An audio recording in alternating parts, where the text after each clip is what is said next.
আসসালামু আলাইকুম গাইস, আমি যাচ্ছি এখন পুষ্কুনিতে মাছ ধরতে। তো আমি পুষ্কুনি থেকে একটা মাছও ধরতে পারি কিনা আপনাদের অবশ্যই দেখাবো, আপনারা আমার সাথেই থাকুন। তো গাইস, আমি অবশেষে চলে আসলাম পুষ্কুনির পারে।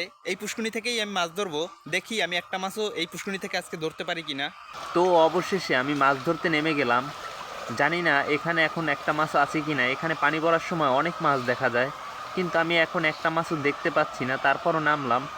এখানে মাছ ধরাটা আমার বড় বিষয় ছিল না। আমি হলো এটা খালের কাছে গড়া, তো সেই জন্য আমি গড়াটাকে চেক দিতে নামছিলাম যে এখান থেকে মাছ বের হয়ে যায় কি না। জোয়ার পড়ার সময় অনেক মাছ দেখা যায়, তো এই জন্য আমি এটা চেক দিতে নামছি যে গড়াটা কোনো জায়গা দিয়ে ভাঙাচোরা আছে নাকি। যদি ভাঙাচোরা থাকে তাহলে তো মাছ খালে বের হয়ে যাবে, এই জন্য আমি এখানে নেমেছি। তারপর আমি হাত দিয়ে দেখতেছি, দেখি আমি যদি একটা মাছ পেয়ে যাই তাহলে তো ভাগ্য ভালো। তো গাইস, অনেক সময় চেষ্টা করার পরেও মাছ না ধরতে পেরে আমি এখন খালি হাতেই বাসায় চলে যাচ্ছি।